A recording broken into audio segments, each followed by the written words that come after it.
Bom, outro tipo de gráfico que também é bastante utilizado nessa ideia de conexões são os chamados grafos direcionados. O grafo direcionado, existe uma ordem pré-determinada, um sentido pré-determinado para a conexão. Então, por exemplo, nesse grafo A aqui, eu tenho uma conexão desse vértice para o de cima, onde aponta a seta.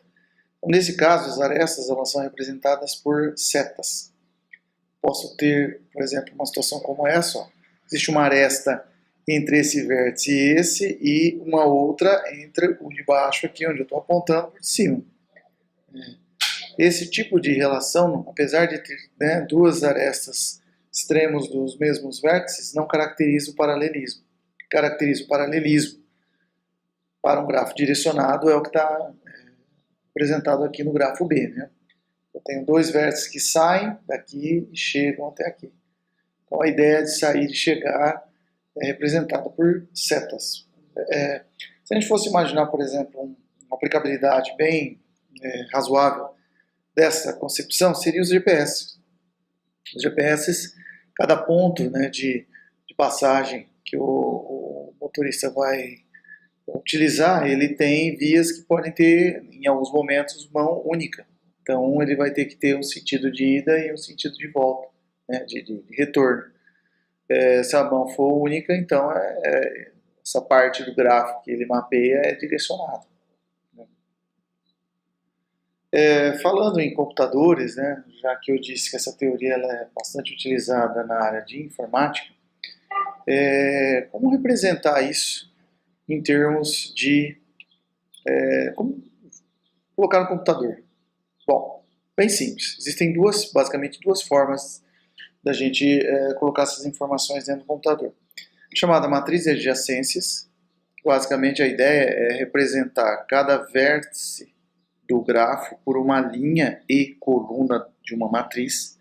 Então aqui, por exemplo, eu tenho 4 vértices, eu tenho 4 linhas e 4 colunas.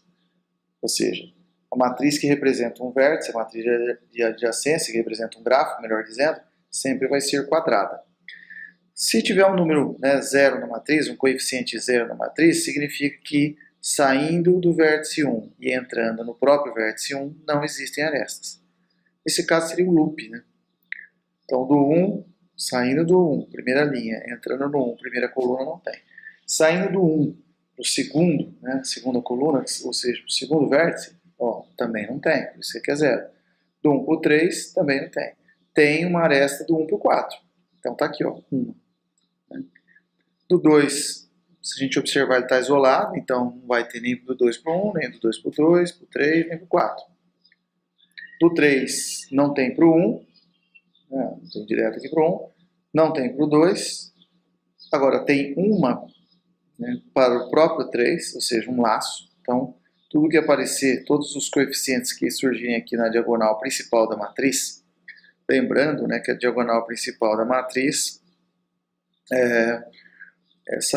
como se fosse a diagonal de um quadrado, Eu vou passar por aqui assim, essa é a diagonal desta matriz.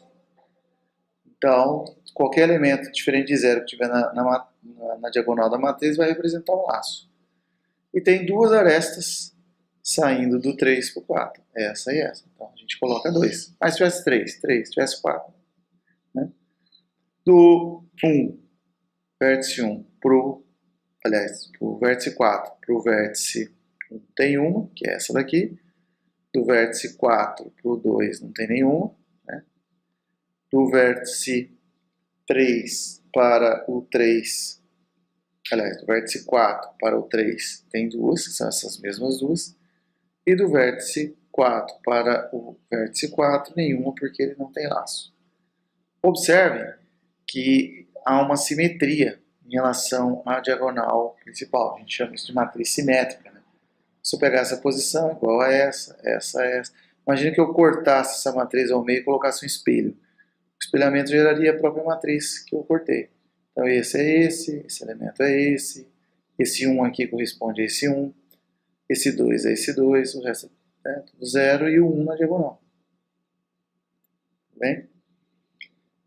Quando o grafo é direcionado, ele não necessariamente vai ser simétrico. Até pode, mas não é obrigatório, né? No caso de um grafo não direcionado, a matriz sempre vai ser simétrica. Se eu pegar aqui, ó, tem uma conexão do 1 para o 2. Então, do 1 aqui para o 2 aparece 1.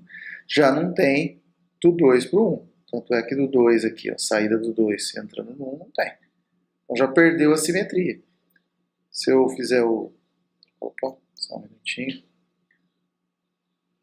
Se eu delimitar aqui a diagonal principal, ó, o que vai acontecer? Ela já não está simétrica. Essa posição é 0, enquanto que essa é 1. Mesma coisa aqui, ó, saindo do 2 e entrando no 3. É essa aresta, mas não tem do 3 para o 2. Saindo do 3, não tem nenhuma. Então a coluna do 3, a linha do 3 é nula. Saindo do 4, tem uma para o 3 e uma para o 5, ó, do 4, linha 4 para a coluna 3, da linha 4 para a coluna 5. E por fim, do 5 também não sai para ninguém, né? Então tá tudo nulo aqui porque ele, né, apesar dele de chegar na aresta dele, não sai. Então tá aqui a aresta, a matriz adjacência desse grafo direcionado. Grafo, observações aqui, o grafo direcionado não ponderado, ou seja, que não tem valores específicos para as arestas. E sem as arestas paralelas, a matriz vai ser booleana, ou seja, só vai ter coeficientes 0 ou 1, né, verdadeiro ou falso. A diagonal principal da matriz adjacência vai ser nulo, porque se ele é não direcionado, sem arestas paralelas, então vai aparecer número 2, né? Por isso é que ele acaba sendo booleano. Bem?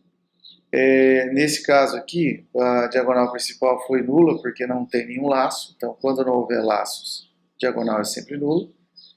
E um grafo não direcionado, a matriz de adjacências, como eu já tinha comentado, é simétrica. No não direcionado. No direcionado, depende, pode ou não ser simétrico. Uma outra forma de representar também são as chamadas relações de adjacência. Uma relação de adjacência vai ser um conjunto de pares ordenados, né? Então aqui eu representei a parênteses NI, NJ, fecha parênteses, ou seja, um par de números ordenados, no qual cada número representa o vértice, e a existência de um par, a existência de um par implica na existência de uma aresta ligando cada um desses vértices. Por exemplo, se eu voltar aqui, ó, nesse gráfico, eu posso estabelecer a relação de adjacências da seguinte forma. Eu tenho uma conexão de 1 para 4. Então eu coloco lá um par ordenado, um 4. Que é esse aqui. Tem do 3 para o 4, 2 deles, né? 2 arestas. Então 3, 4, 3, 4. E o laço vai acabar sendo o próprio número, né? 3, 3, 2, 2. Então nesse caso aqui, 3, 3. Grafo anterior direcionado, eu tenho uma aresta 1, 2. 1, 2. 2 para o 3. Então aqui cuidado, porque não é a mesma coisa 2, 3 com 3, 2.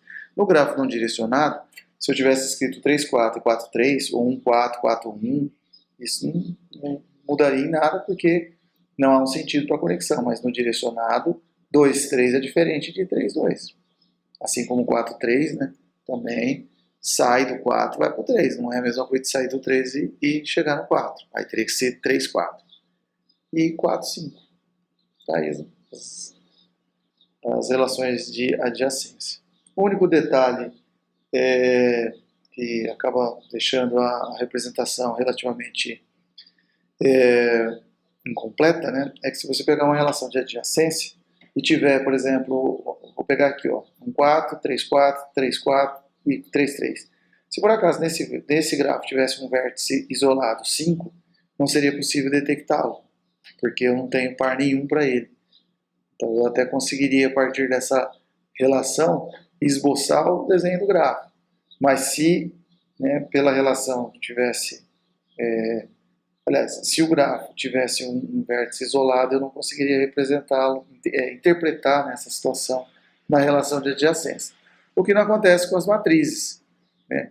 Se eu pegar aqui, por exemplo, o vértice 2, todos os coeficientes da linha 2 da coluna 2 são nulos. Então, eu sei que tem 4 vértices, portanto tem um vértice 2, porém ele está isolado.